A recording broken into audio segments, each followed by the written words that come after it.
At a crowded family dinner, my husband's older brother, a arrogant Navy lieutenant named Chad, smirked across the table. "You're in the Navy? Let me guess. I bet you've never been on a real mission. Paperwork and desk jobs don't count." My husband reached for my hand under the table, but I stayed quiet, letting Chad enjoy his little power trip. He was boasting to his entire family, trying to make me look like a fake. That was until an older gentleman sitting at the head of the table, a retired three-star admiral who had remained silent all evening, slowly set down his fork. He looked across the room, met my eyes, and asked one simple question. "What's your call sign, Commander?" The moment I spoke two words, Chad's smirk vanished, his face turned pale, and the entire room fell, dead silent. My name is Lieutenant Commander Samantha Foster, and at 34 years old, I have learned that the loudest people in the room are usually the ones with the least to prove. My husband Mark and I had been married for 2 quiet, wonderful years, but his family always treated me like a delicate afterthought. To them, I was just Mark's quiet wife, the soft-spoken woman who wore simple dresses, avoided boasting, and worked somewhere deep within the massive machine of the United States Navy. They knew I served, but because I never paraded my title or bragged over holiday dinners, they made their own convenient assumptions. They figured I sat behind a desk, filed paperwork, and lived vicariously through the men who did the real work. Tonight was the annual Foster family gathering, hosted at a grand marble-floored estate in Virginia. The room was packed with Mark's relatives, a high society, military-heavy clan where status was currency, and titles were flashed like badges of honor. Surrounding the long mahogany dining table were retired officers, corporate executives, and ambitious family members, all competing to see who could sound the most impressive. Mark sat beside me, his hand resting comfortably over mine beneath the tablecloth, occasionally offering a reassuring squeeze. He knew who I was, even if his family didn't. I watched the room with a calm, observant eye, perfectly content to stay out of the spotlight. I didn't need their applause, nor did I care to correct their arrogant glances. But as the wine flowed and the laughter grew louder, I had no idea that my quiet evening was about to be completely shattered by a man who thought his rank made him invincible. The center of attention, as usual, was Mark's older brother, Chad. At 37, Chad was a newly promoted Navy lieutenant who treated his uniform like a golden ticket to absolute authority. He leaned back in his leather chair, swirling a glass of expensive scotch, holding court for anyone within earshot. He spent the better part of an hour recounting his latest routine deployment, inflating minor training exercises into cinematic tales of heroism. The entire table hung on his every word, everyone except Mark and me. Suddenly, Chad's sharp, arrogant eyes landed on me. A smirk slowly spread across his face, clearly eager to make himself look bigger by cutting someone else down. "So, Samantha," Chad called out loudly, interrupting his own story so the entire table of 20 people could hear. "Mark tells me you're still in the Navy. Let me guess. Human resources? Logistics? I bet you've never been on a real mission in your life. Paperwork and desk jobs don't count." A light chorus of condescending chuckles rippled through the dining room. Mark's jaw tightened immediately, his knuckles turning white as he braced to lean forward and put his brother in his place. But before he could utter a word, I placed my hand gently on his forearm, giving him a subtle look that said, "Let him dig." I maintained my composure, taking a quiet sip of water while Chad basked in his moment of cruel victory. He thought he was putting a timid civilian in her place, completely oblivious to the fact that his arrogant words were about to backfire on him in front of every single person he was trying so hard to impress. The room's cheap laughter was suddenly cut short by the sharp, heavy sound of a glass setting down against the mahogany table. At the head of the long table sat Admiral Harrison. A retired three-star admiral in his late 60s, he was the undisputed patriarch of the gathering, a decorated veteran whose mere presence commanded absolute silence and respect. Throughout the evening, he had remained quiet, observing the family's boasts with a detached, stoic expression.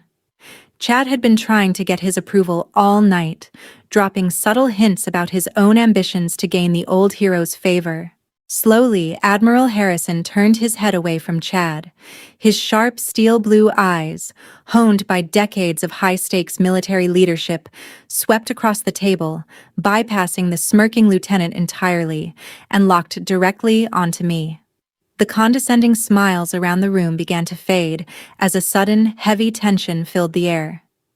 Nobody understood why the most powerful man in the room was ignoring his nephew to stare intently at the quiet woman sitting beside Mark. Admiral Harrison leaned forward, resting his forearms on the table. The subtle tilt of his head carried a look of deep, unexpected recognition. "What's your call sign, Commander?" he asked, his deep voice slicing cleanly through the quiet room. Chad's arrogant smile flickered, a flash of confusion crossing his face at the unexpected rank used. The whole table went dead silent, waiting for my answer.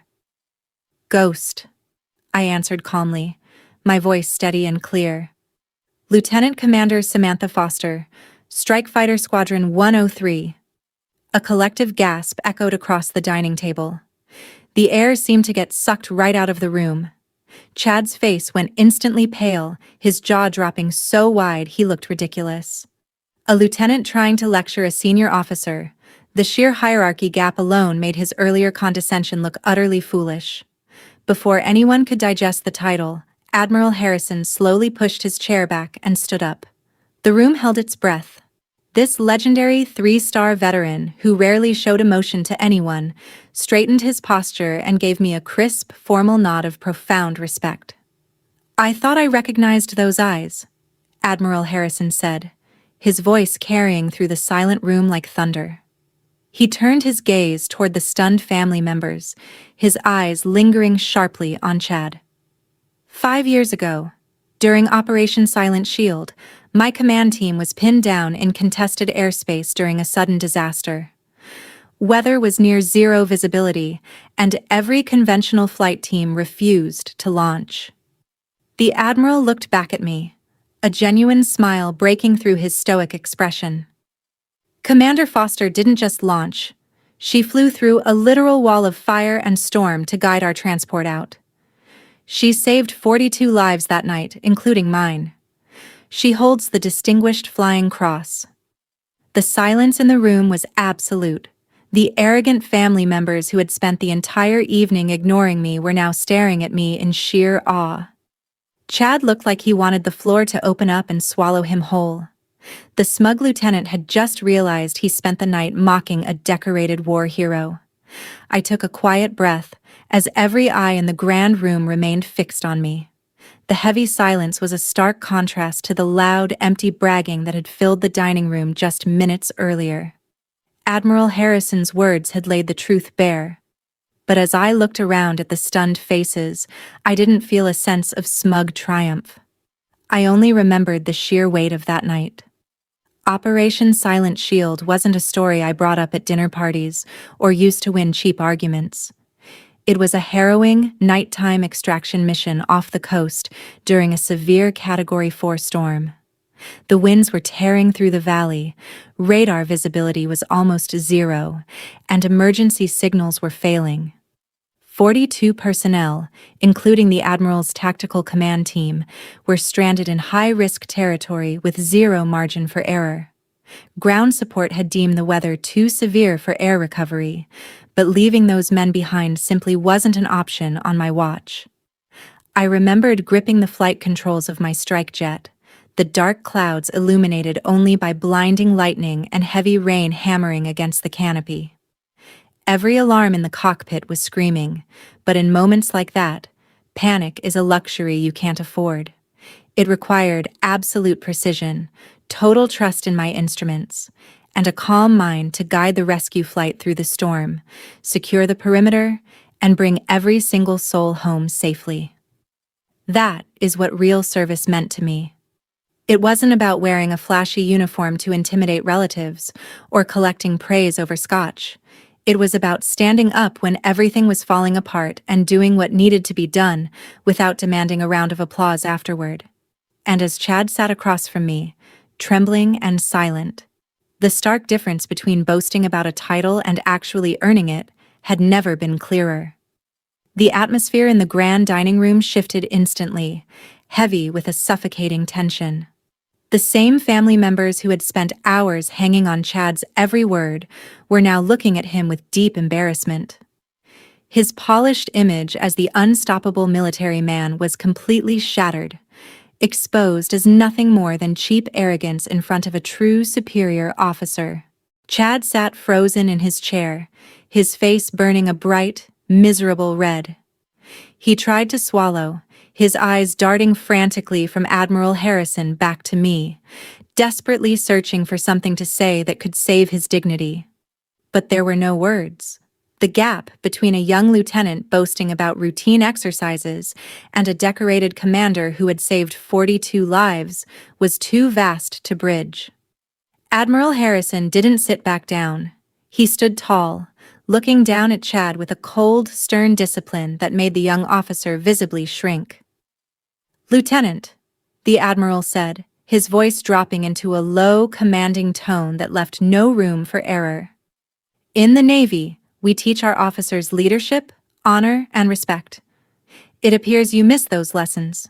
You owe Commander Foster a formal apology, right now." Chad's confidence was completely gone. Trembling slightly under the weight of the room's collective gaze, he slowly pushed his chair back and stood up. He couldn't even bring himself to meet my eyes directly. I apologize, Commander Foster." Chad stumbled, his voice barely above a whisper, stripping away every ounce of his former pride. "I was out of line. I had no idea." I looked at him with a calm, steady expression, granting him a subtle nod that was polite, yet firm enough to show that his humble lesson had been delivered. "Apology accepted, Lieutenant," I said softly, letting the silence settle over the table. I didn't need to rub salt in his wound, nor did I need to lecture him. The lesson had already been delivered far more effectively than any harsh words could have managed. Mark smiled beside me, squeezing my hand tightly under the tablecloth with a look of quiet, immensely proud satisfaction. For the remainder of the evening, the entire dynamic of the room changed completely. The condescending glares were replaced by profound respect, and the family members spoke to me with a gentle deference they had never shown before. Chad stayed quiet for the rest of the night, staring down at his plate, thoroughly humbled. When dinner concluded, Mark and I thanked Admiral Harrison for the lovely evening, shared a brief, respectful salute with the old veteran, and walked out into the cool night air together. As we drove home under the quiet canopy of stars, Mark turned to me with a grin and asked, "How does it feel to completely shatter my brother's ego without even raising your voice?"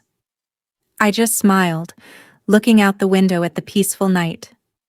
Real strength doesn't need to shout to be heard, and true honor doesn't demand a public stage.